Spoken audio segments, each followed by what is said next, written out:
تھے, ایک بندے نے ایک دفعہ پوچھا جی فرد کا درجہ زیادہ کہ سنت کا؟ فرمانے لگے فرض کا. تو کہنے لگے پھر سیدھا منہ دھویا کریں. آپ وضو میں پہلے ہاتھ دھوتے ہیں, پھر کلی کرتے ہیں, پھر ناک میں پانی ڈالتے ہیں. تو منہ فرض تو منہ دھونا ہے پہلے, ہاتھ دھونا بھی وضو میں سنت ہے, ناک میں پانی ڈالنا بھی سنت ہے, کلی کرنا بھی. تو آپ نے تو پہلے 3 سنتیں ادا کی پھر وضو. فرمانے لگے ٹھیک تم نے کہا ہے, پر تم پتہ نہیں نا تمہیں کہ یہ میرے رسول اللہ کی سنت کی برکت کتنی ہے.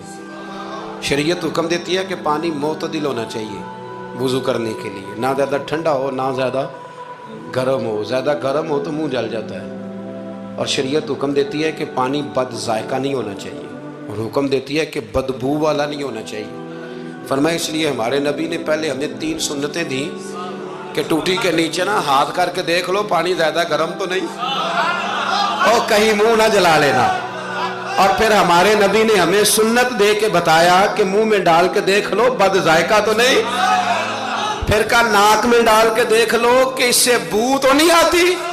فرمایا مصطفیٰ نے کہا میری 3 سنتیں ادا کر کے اب چہرے پہ پانی ڈالو گے تو فرض ادا کرنے کا مزہ آ جائے گا.